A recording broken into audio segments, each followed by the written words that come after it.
Sabe, a gente passa a vida inteira correndo atrás do relógio, né? Trabalhando sem parar, pagando conta, tentando construir alguma coisa, e vira e mexe bate aquela dúvida bem profunda.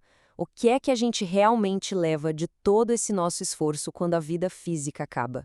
É exatamente sobre isso que a gente vai conversar nesta nossa análise de hoje. Nós vamos mergulhar num dos conceitos mais fascinantes e transformadores da literatura espiritualista. Vamos focar lá no emocionante capítulo 22 do clássico Nosso Lar, que foi ditado pelo espírito André Luiz através do Chico Xavier. O que esse relato traz não é, de forma alguma, aquela visão clichê de anjinhos ociosos tocando harpa nas nuvens. Nada disso. A gente vai ver uma lógica simplesmente brilhante de como o nosso tempo e a nossa dedicação são contabilizados do lado de lá. Prepara, porque isso aqui vai, muito possivelmente, mudar o jeito como você encara cada horinha do seu dia. Mas antes de entrar nos detalhes, a gente precisa fazer aquela pergunta que desperta a curiosidade de quase todo mundo. Afinal, como é que o trabalho é recompensado depois da vida? Será que toda essa nossa rotina pesada e os sistemas econômicos dos quais a gente tanto depende aqui na Terra simplesmente evaporam? Ou será que eles continuam lá no plano espiritual, só que de um jeito mais, digamos, evoluído? É muito instigante pensar se o suor do nosso esforço no dia a dia continua tendo algum valor quando a matéria física já não importa mais. E é exatamente esse mistério da compensação espiritual que a gente vai desvendar agora. Para falar a verdade, foi um choque de realidade para o próprio André Luiz. Quando ele chegou lá na colônia espiritual, ele logo descobriu que o mundo, além do plano físico, definitivamente não é um resort de descanso eterno, longe disso. Ele deu de cara com uma sociedade super vibrante, totalmente construída em cima do serviço contínuo e útil. A vida não para, e o trabalho com propósito se torna a grande alavanca para a evolução de todo mundo. Mas aí vem a dúvida: se todo mundo trabalha, como é que as necessidades e os desejos de cada um são gerenciadas nessa sociedade? E aí que entra uma explicação genial dada pela personagem Senhora Laura, o famoso bônus hora. Olha, o ponto crucial aqui é entender que a gente não está falando de uma moedinha física, de papel ou metal, que você possa colocar no bolso, ser roubado ou acumular de forma egoísta, sabe? O bônus hora é uma ficha de serviço individual. Ele funciona assim como um valor aquisitivo, mas é 100% baseado no mérito e na dedicação real da pessoa.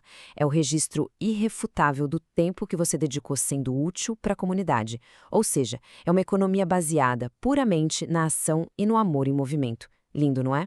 Agora, olha que interessante como a colônia espiritual consegue equilibrar a igualdade e um mérito individual.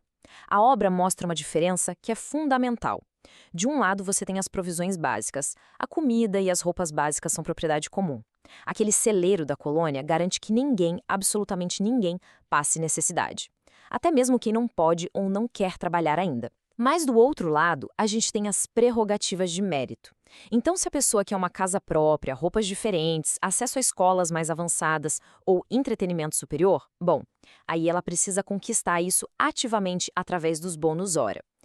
O direito à vida é dado para todos. Os privilégios você tem que suar para conquistar.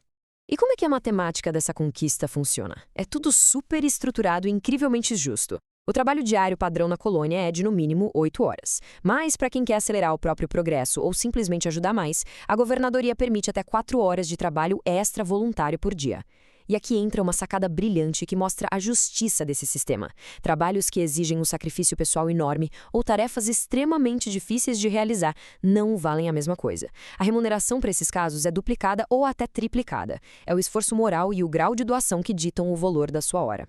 E isso nos traz a um número-chave em toda essa dinâmica: 72. Lá na colônia de Nosso Lar, 72 é o limite máximo de bônus hora que alguém pode acumular em uma única semana, mesmo trabalhando de forma super intensa. E por que colocar um limite? Isso revela uma sabedoria maravilhosa do sistema. A espiritualidade entende perfeitamente que o serviço dirigente é vital, claro, mas o descanso é uma necessidade sagrada. Além do repouso, é seguida à risca lá para evitar sobrecarga. É aquele equilíbrio perfeito, sabe? Você se doa ao próximo, mas precisa obrigatoriamente reservar um tempo para sua própria recuperação e reflexão interior. Mas tem um outro marco numérico que é simplesmente fascinante: 30 mil. Segundo a história, 30 mil é o valor exato em bônus hora que uma família espiritual precisa ter para conquistar o direito a um lar permanente próprio. A senhora Laura até conta que o marido dela, o Ricardo, chegou primeiro no plano espiritual e trabalhou feito um maluco, sem descanso, para acumular esses 30 mil bônus e preparar a casa para quando ela chegasse. Isso mostra a visão de longo prazo e a imensa dedicação que são exigidas lá. Uma casa no plano espiritual não se compra com especulação imobiliária, ela se compra com anos de esforço honrado e serviço ao próximo. E quando a gente coloca tudo isso numa balança, fica gritante o abismo que existe entre os nossos costumes aqui da Terra e a justiça cósmica. Na nossa economia terrena, o foco está quase sempre no ganho externo, não é? E muitas vezes é um ganho totalmente desconectado de qualquer dever moral. A gente foca muito na acumulação ansiosa e no material. Já a economia espiritual foca no seu enriquecimento interno e eterno. Ela está 100% ligada ao valor moral da sua ação. É um sistema movido não pelo saldo da sua conta bancária, mas pelos seus registros de serviço, que são que realmente abrem as portas para a evolução e para a ajuda mútua. E o negócio vai ainda mais fundo. A própria moeda carrega a essência da lição que você aprendeu. A natureza do serviço que você presta molda sua alma, e isso gera registros específicos. Por exemplo, imagina alguém que trabalha lá no Ministério da Regeneração, lidando diariamente com o sofrimento e o resgate de pessoas. Esse indivíduo acumula bônus hora regeneração. Já quem dedica seu tempo estudando e ensinando, acumula bônus hora esclarecimento. Ter 5.000 horas num ou no outro não significa só que você tem crédito para gastar. Significa que você fez um esforço sublime que, na prática, te tornou uma pessoa mais amorosa ou mais sábia. Compreendendo o tamanho dessa engrenagem, inevitavelmente surge uma daquelas perguntas que tocam bem lá no fundo das nossas emoções humanas. E aí? Será que a riqueza espiritual pode ser simplesmente repassada ou herdada pelos nossos entes queridos? Porque aqui na Terra é super normal, né? Os pais trabalham a vida inteira para deixar uma conta gorda de herança para os filhos, muitas vezes até tirando deles a chance de aprenderem a lutar pelas coisas. Será que no além eu posso transferir meus suados bônus hora para proteger minha família de ter que trabalhar? A resposta para isso traz uma reflexão daquelas. Pensa bem, a nossa herança terrena muitas vezes transfere riqueza para quem não teve mérito nenhum para conquistar aquilo.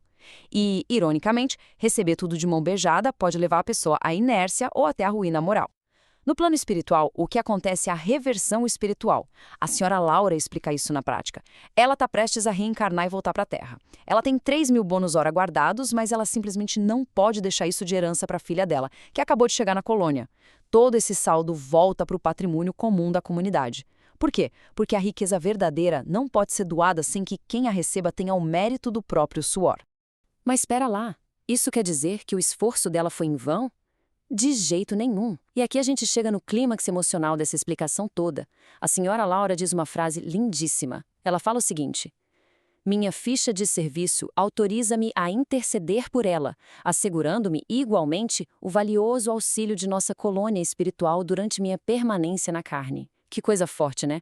Ou seja, o saldo em si não se transfere, mas uma vida inteira dedicada ao serviço compra o privilégio supremo, a autoridade moral para interceder por quem você ama. Quem tem uma ficha de serviço ativa tem voz para pedir proteção, mentoria e amparo para sua família. No fim das contas, a gente percebe que a essência dos verdadeiros ganhos com o bônus hora vai muito além de qualquer coisa material. A recompensa máxima não está nas vantagens ou nos confortos que a ficha pode comprar, mas sim na transformação interna de quem botou a mão na massa. O ganho real é a experiência de vida inestimável que você adquire. É a sabedoria de aprender a lidar com a dor do outro, o enriquecimento das bênçãos divinas e, sem dúvida, o direito legítimo de pedir e receber assistência. O trabalhador deixa de ser um mero espectador e passa a ser uma engrenagem ativa, super conectada e respeitada nesse universo gigante. E tudo isso deixa a gente com uma baita reflexão, daquelas para levar para o resto do dia. Se o nosso tempo é a matéria-prima da nossa evolução, como é que as horas que você está vivendo hoje estão construindo a sua eternidade? Cada minutinho que a gente foca no bem comum, em ajudar alguém, naquele esforço honesto do dia a dia, isso não evapora quando chega meia-noite. Muito pelo contrário, isso vira o alicerce de uma riqueza que tempo nenhum consegue destruir. Eu espero de coração que essa nossa conversa sobre o bônus hora sirva como uma fagulha, uma inspiração para você valorizar cada segundo da sua vida daqui para frente. Muito obrigada a você que acompanhou a nossa análise de hoje. Que esse conhecimento ilumine sua mente e aqueça o seu coração. Até a próxima!